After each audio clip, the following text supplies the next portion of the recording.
Are you in the market for a laser? If so, this just might be the video for you. Whether you're looking to purchase your very first laser or you're looking to upgrade. So this is the xTools P2S CO2 laser. I purchased this almost a month ago, so I have been using this since the middle of July. And in this video, I'm going to talk about the pros and cons that I've experienced with the first month of use, and what I upgraded from, and what my reaction and my experience has been since I've owned the xTools, and why I made the decision to purchase an xTools rather than something else. So a little background, this is actually an upgrade. My very first laser was the D1 20 watt. It was the diode laser that was in the open frame. So that was my very first experience with the laser, was that smaller one. I really wanted to kind of get my feet wet with a laser and see if it was something that I thought I really actually might use, and come to find out it was. So after 1 year, it was definitely time for an upgrade, and that is where this one comes in. This is the xTools P2S. I bought it on Amazon during Prime Week, and in the description I will add the link there for you to find it. I had actually been looking for a few months and contemplating upgrading from the diode laser to a CO2 because I was severely limited when it came especially to acrylics. On a diode, whether you're aware of this or not, you cannot cut clear acrylic, and that was a hindrance to some of the things that I wanted to do. So it was quite apparent at some point I was going to have to upgrade. My very first impression was I was shocked at how heavy this thing was. I knew it was a desktop, or it's categorized as a desktop laser. I was not honestly expecting it to be this large and this substantial. So that, to begin with, kind of caught me off guard. It's not necessarily a bad thing. That's just my first reaction whenever it was delivered to the door, was how large and how heavy it was. But my daughter and I, we had no problem bringing it out to the garage, which is where I have it set up now outside. We moved my work table down so that it was low enough that I could see inside, and we got it put up in place. Again, no issues.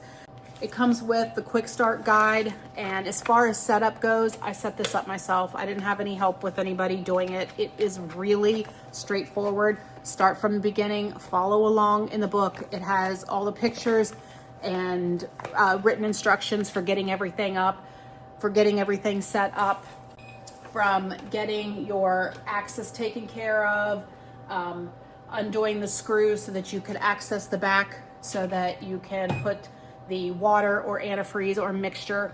Again, it will tell you in the instructions how to do that. Get the tube filled. I had no problem. This was actually really pretty easy to set up.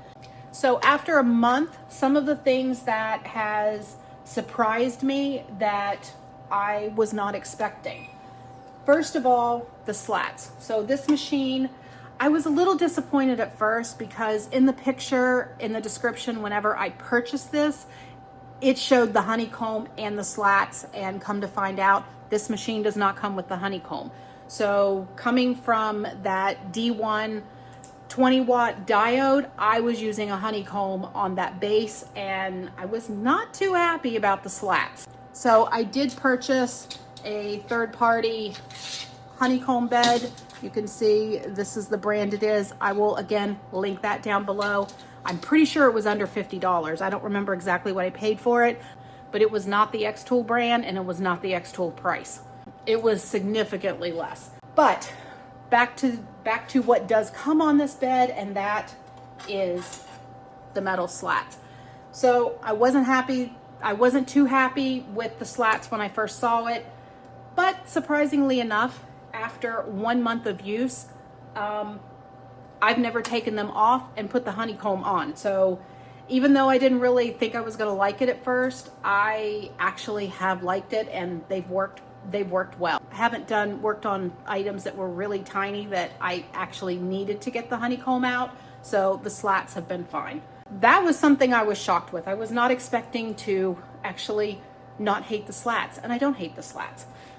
We have camera views in here, so whenever it's shut, It is really easy to see what's going on inside my laser. Also, it has the glass top, so unlike that open frame on my diode, I don't have to wear laser glasses, laser goggles to not hurt my eyes. So I can actually see what's going on in real time. I will say, aside from the Honeycomb, the other thing I was disappointed in is the riser base. I did purchase the riser base about a week ago, and I haven't had a need for it yet, but I will need it. So I really kind of wish that it was standard with this machine. I think that would make things a little more enticing if that ability to process thicker items and things that are taller, if it was automatically something that was part of the machine. But I just haven't had a chance to set it up, but I do have it, and that will be another review in itself at a later date. Now, this is one of the reasons that I did go ahead and buy that riser base, is because I want the ability to use the rotary tool. This is the rotary tool that came with my D1, and it's the RA2. It will work with this laser. The only thing I needed to do for this to work is I had to buy a cable. So that cable, I purchased it from xTools. I think it was like $8. So that was the only additional thing that I needed to run it on this. So after 1 month of use, I would say that I have a very positive outlook on the xTools. I think it was really easy to use. I would say that if you want to call something plug and play, this I would consider plug and play. Like I said, I had a little bit of setup to do that was outlined in this book. Super simple, easy to follow, and less than an hour I had everything. I went through everything and it was ready to go, and I was able to do a first cut. Another thing, the software. So back to some initial disappointment. I was kind of disappointed when I realized that I couldn't use Lightburn with this. Well, I won't say I can't use Lightburn with this. It is just more difficult to use Lightburn with this.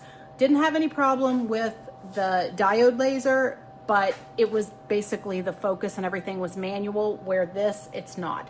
So it would have been more difficult to get things dialed in, and I would have had to have done extra workarounds in order to get Lightburn to work with this machine, where it was much simpler just to use the xTools software that is free to use with all of their machines. I would say it's pretty beginner friendly and easy to understand.